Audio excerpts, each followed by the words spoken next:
Hey everyone, and welcome back to Western Flavors. Before we get into our new episode, let's recap the incredible, game-changing events from our last story. After escaping a chase in Calgary, a desperate and exhausted Ty had a bad fall in the wilderness, which triggered a massive, overwhelming flood of his returning memories. He finally remembered who he was, Ty Borden. His joy at remembering his family was immediately replaced by a cold rage at Nathan, the man he now knew was behind his captivity. The story ended on a huge cliffhanger as Ty, after 2 grueling days on foot, was rescued on a lonely road by his best friend Caleb, who, due to Ty's disguise, had no idea who he had just picked up. If you missed that incredible jaw-dropping story, the full playlist is linked for you in the description below.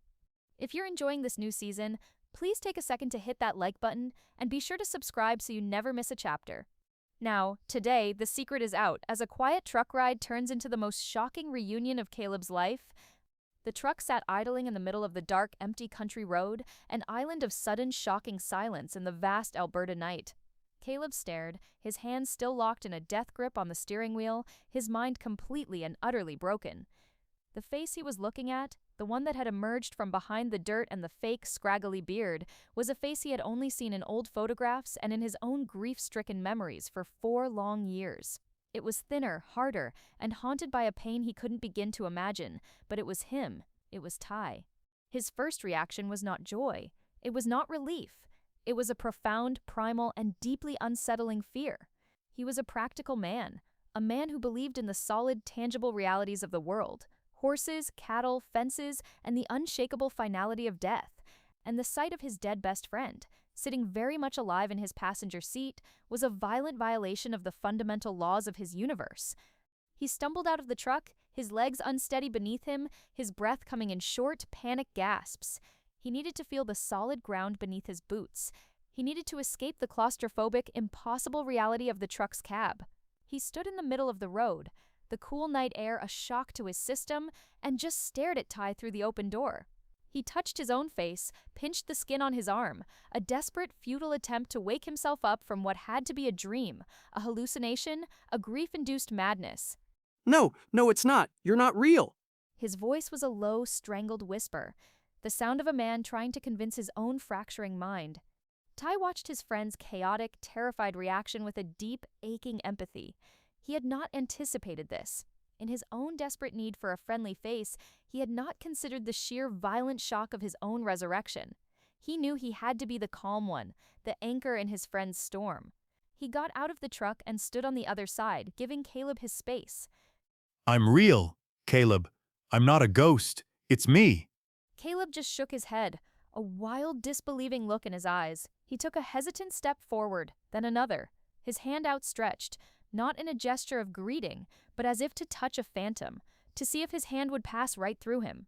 He finally reached Ty and placed a trembling hand on his shoulder.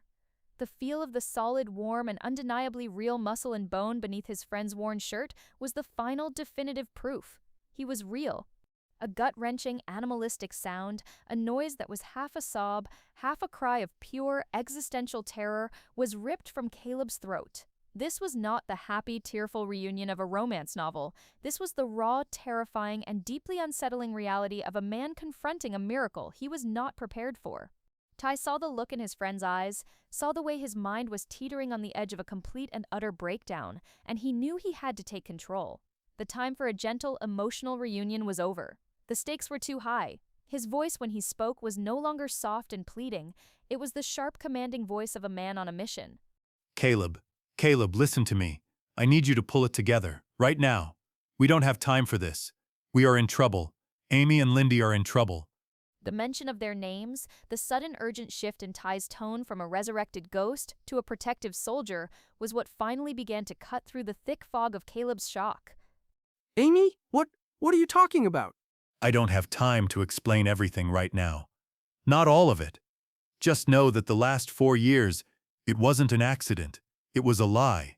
And the man who is at the center of that lie is at Heartland, with them, right now. He saw the flicker of dawning, horrified understanding in Caleb's eyes. He pressed his advantage. I need you, man. I need my brother. I can't do this alone. So I need you to get your head straight. And I need you to get back in that truck, because we have to go. Now.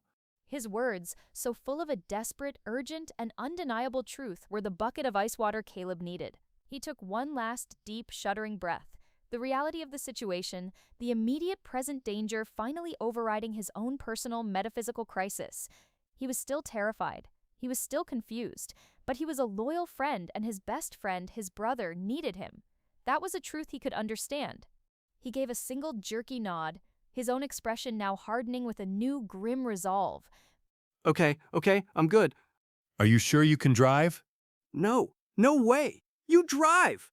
Ty didn't hesitate. He walked around to the driver's side of the truck, a place that felt both strangely familiar and completely alien, and slid behind the wheel. The old beat-up truck, with its familiar dusty smell and its cracked leather steering wheel, felt like a piece of his own lost soul. Caleb got back in the passenger seat, his body still trembling, but his eyes now clear and focused. The impossible reality of his friend's return would have to wait. There was a more immediate and more dangerous reality to deal with.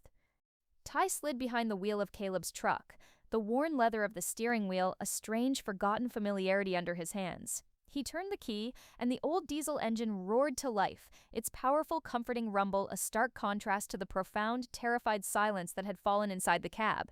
He put the truck in gear and pulled back onto the dark, empty country road, his movements sure and steady. He was no longer a passenger in his own life. He was in the driver's seat.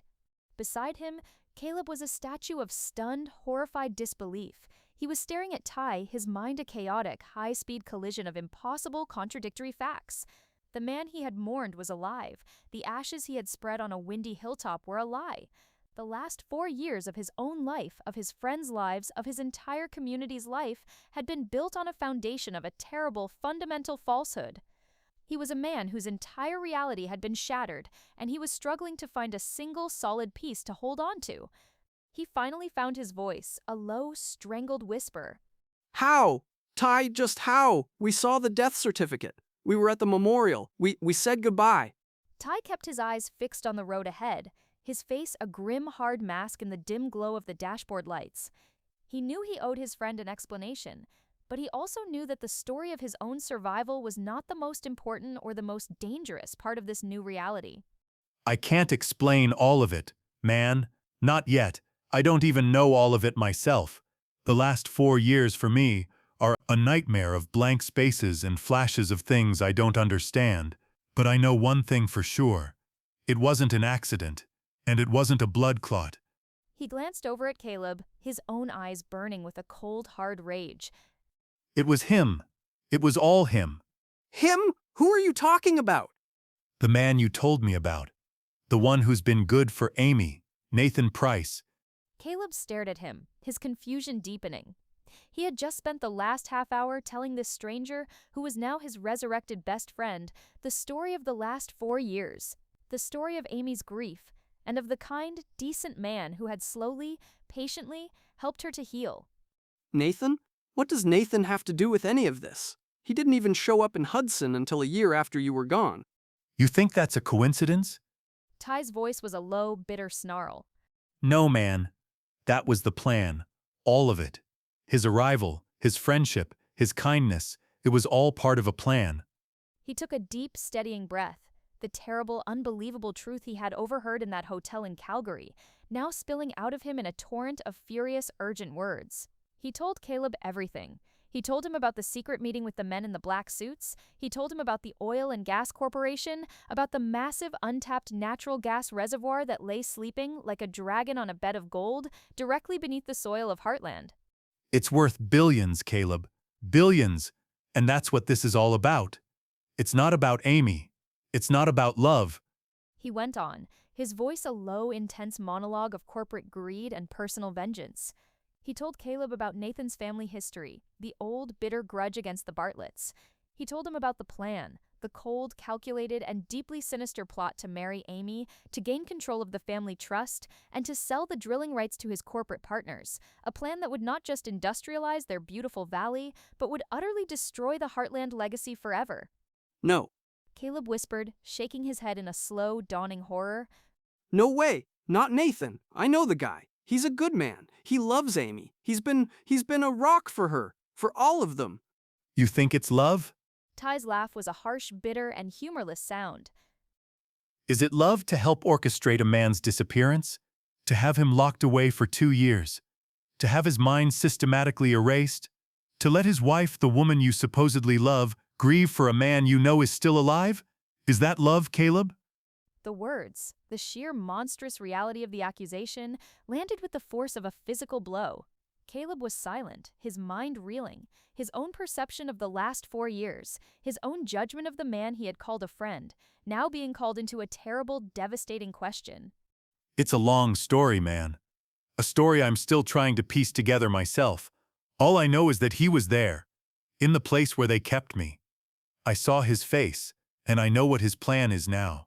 He is trying to steal my home, my family, and my wife, and he is going to succeed if we don't stop him. The raw, undeniable, and absolute conviction in Ty's voice was impossible to doubt. Caleb looked at his best friend, at the man who had been to hell and back, and he finally completely understood the true terrifying nature of the situation. They were not just two friends catching up on old times, they were two soldiers at the beginning of a war for the very soul of Heartland, and they were running out of time. The full monstrous weight of Ty's story settled in the small, rumbling cab of the truck, a silence so profound it was a physical presence. Caleb stared out at the dark, rushing landscape, his mind a chaotic whirl. Nathan Price, the kind, steady man who had been a welcome, comforting presence at countless family dinners.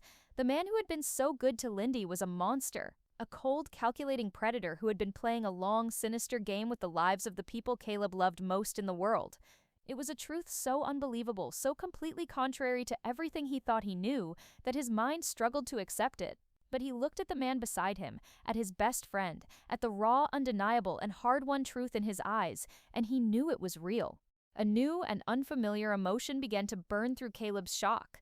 It was a cold, hard rage. He had been fooled. They had all been fooled. And the thought of that man at this very moment, likely sitting in the warm, inviting light of the Heartland house, laughing with Jack, being a friend to Amy, it made him physically sick. We have to get there. We have to warn them. His voice was a low, urgent growl. I know. Ty's own voice was a tight, controlled wire of fury. He pressed his foot harder on the accelerator, pushing the old, beat-up truck to its absolute limits. The engine roared in protest, the speedometer needle creeping into the red. They were flying down the dark, winding, and unlit foothills road at a speed that was reckless, bordering on suicidal. The headlights cut a frantic, bouncing path through the darkness, illuminating brief, terrifying flashes of tall pine trees, sharp, rocky outcrops, and the steep, unforgiving drop-off at the edge of the road. They were in a desperate race against a 4-year-long lie, and every second counted. What's the plan? We can't just storm in there. He'll call the cops. They'll think you're a crazy, dangerous drifter. They'll take his side. I know. I need to get to Jack first. Alone. If I can just talk to him. If I can just make him believe me. He'll know what to do. He always does. The absolute, unwavering faith in his voice, the simple, profound belief in the wisdom of the family's patriarch, was a small, steady light in the overwhelming darkness of their situation. They were coming around a sharp hairpin turn when it happened.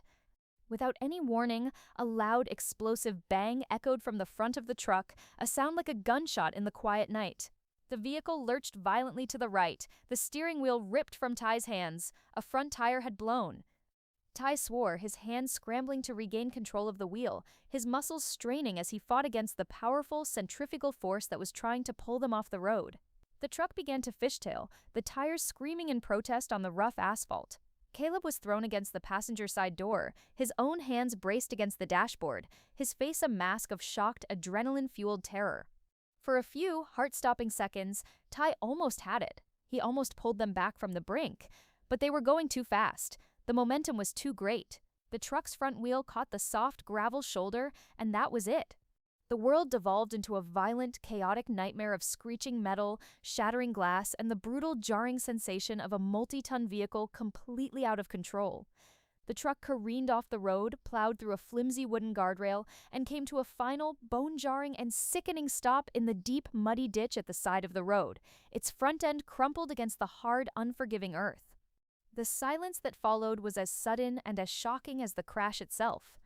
It was a deafening, ringing quiet, punctuated only by the soft, almost apologetic hiss of steam from the ruined engine and the gentle, indifferent patter of a light rain that had just begun to fall.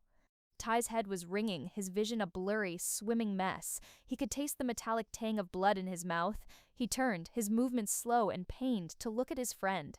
Caleb? You all right, man? His voice was a rough, pained croak. Caleb was slumped against the door, a small trickle of blood running from a cut on his forehead, his eyes wide with a dazed post-adrenaline shock. He just nodded, a small, jerky movement. Yeah, I think so. You? I'm good.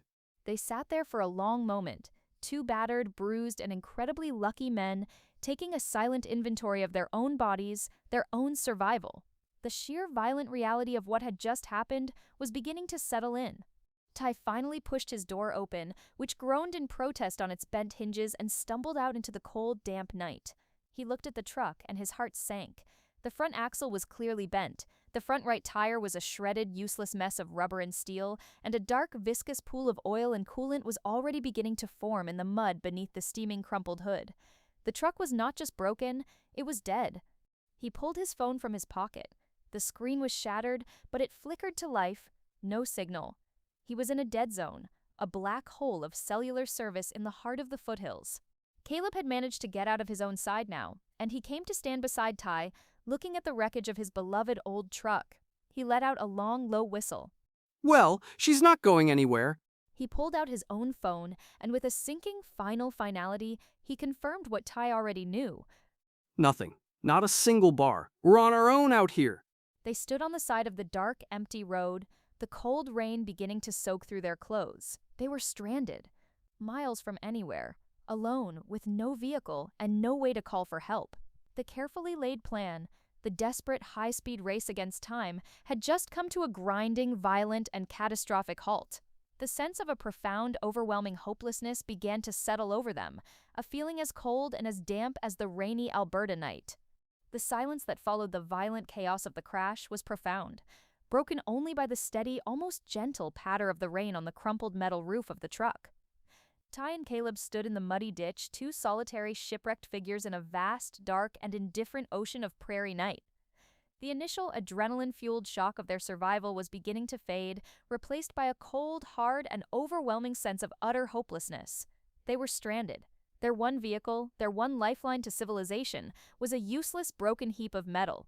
And the family they were so desperately trying to warn was miles away, completely unaware of the danger they were in and of the new desperate predicament of their would-be saviors. Caleb, his usual, unflappable optimism completely shattered, was the first to give voice to their despair. He kicked at the shredded remains of his front tire, a gesture of pure, impotent rage. Well, that's it then. We're stuck. 20 miles from Hudson, in the middle of nowhere, in the middle of the night, with no truck and no cell service. We're screwed. He's gonna get to her, man. He's gonna get to Amy, and we're stuck out here, completely and utterly useless. He slid down the muddy embankment and sat on the wet ground, his head in his hands, a picture of absolute defeat. Ty looked at his friend, at the raw, unfiltered despair on his face. He felt the same thing, a cold, heavy stone of hopelessness in his own gut. For a fleeting, terrible moment, he was tempted to join him, to just sit down in the mud and the rain and give up. It would be so easy. They had tried. They had failed. The universe, it seemed, was conspiring against them. But then, an image, a memory, flashed in his mind. The beautiful, smiling face of his wife, the bright, innocent, and trusting eyes of his daughter, and the cold, calculating, and triumphant expression on the face of Nathan Price. The image was a jolt of pure, high-voltage electricity to his soul. It burned away the cold fog of his own despair, replacing it with a familiar, hot, and all-consuming fire. Rage, a pure, righteous, and incredibly powerful rage. He would not give up. He would not let that man win. He would crawl back to Heartland on his hands and knees if he had to. He walked over to Caleb and stood over him, his own face a mask of grim, hard, and unwavering determination. Get up! His voice was a low, quiet growl, but it was full of a new and absolute authority. Caleb looked up at him, his own face a mask of confused, hopeless misery. What for? It's over. Ty, we lost. No. Ty said, his voice as hard and as unyielding as the Canadian shield. It is not over. We are not done. I did not survive 4 years in hell to be beaten by a flat tire and a little bit of rain. Now get up. He reached down, grabbed the front of Caleb's jacket, and hauled his friend to his feet with a strength that surprised them both. He looked his best friend directly in the eye, his own gaze burning with a fierce, almost manic intensity. We are not useless, and we are not screwed. We are tired, we are beat up, and we are in a whole world of trouble. But we are not done. As long as we are still breathing, we are not done. He let go of Caleb's jacket and turned his gaze to the dark, empty road that stretched out before them into the night. You said it's 20 miles to Hudson? Yeah, give or take. Then we'd better get walking. He turned and began to walk, his stride a little unsteady, his body a symphony of aches and pains, but his purpose was as clear and as bright as a bolt of lightning. He was going to get to his family. Caleb stood there for a long, stunned moment, watching his friend's determined, solitary figure begin to disappear into the darkness. The sheer, unshakable, and almost insane force of Ty's will was a powerful, infectious thing. It was the same will that had gotten him through 4 years of a living hell. It was the same will that had brought him back from the dead. And it was the same will that was now refusing to be beaten by a simple, logistical inconvenience. A slow, disbelieving, and deeply admiring smile began to spread across Caleb's own face. The despair, the hopelessness, it all began to recede, replaced by a new and powerful sense of his own loyalty, his own part in this insane, impossible mission. He was not just a sidekick in this story. He was a brother, and you don't let your brother walk into a war alone. He let out a loud, whooping cry, a classic Caleb O'Dell sound of pure, reckless abandon, and began to run, his own boots splashing in the mud as he caught up to his friend. Hey, wait up! You didn't really think I was going to let you have all the fun, did you? Ty looked over, a small, grim, and deeply grateful smile on his own face. They were two broken, battered, and exhausted men in the middle of a dark, rainy, and empty night. But they were together, and they were walking home. The journey on foot was a brutal, punishing ordeal. The initial adrenaline-fueled bravado that had propelled them from the wreckage of the truck quickly gave way to a grim, slogging reality. 20 miles was not just a number. It was a vast, unforgiving distance to be conquered one painful, aching step at a time.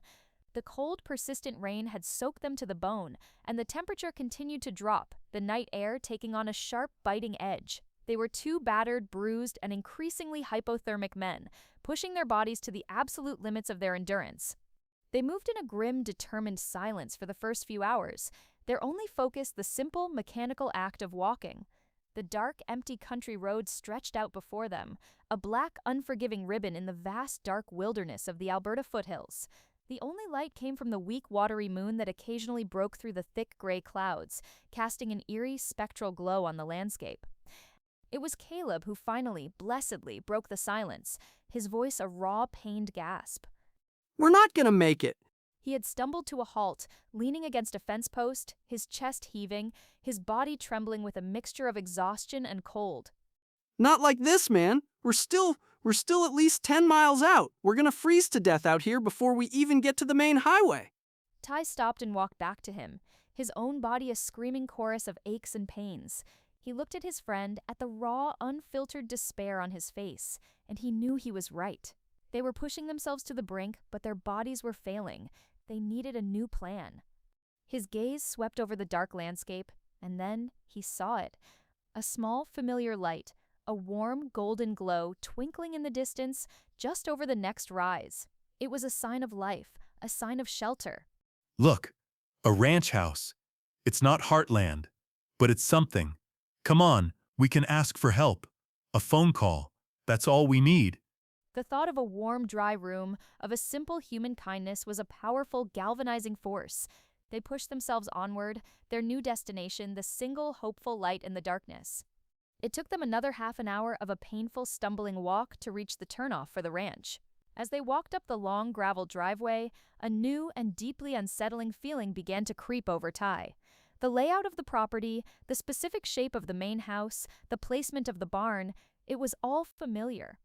They finally reached the main yard and stopped, their breath catching in their throats. The ranch was not just familiar, it was Scott Cardinal's place, the local vet, a man who had been a mentor and a friend to Ty for years. And Ty, a dead man, was about to appear on his doorstep in the middle of the night, a ghost from the past. The episode culminates in a final, powerful, and suspenseful cliffhanger. Ty and Caleb are standing in the yard, a new, unforeseen complication in their already impossible mission. Just as they are trying to figure out what to do, the porch light of the main house flicks on, and the front door opens. Scott Cardinal, woken by the sound of his dog's barking, steps out onto the porch, a shotgun held loosely but firmly in his hands. He peers out into the darkness, his eyes trying to make out the two strange, disheveled figures who have appeared in his yard in the dead of night. The final shot is a tight close-up on Ty's face, a man who has just run from one fire, only to find himself in the middle of another, his past and present on a collision course that he can no longer control.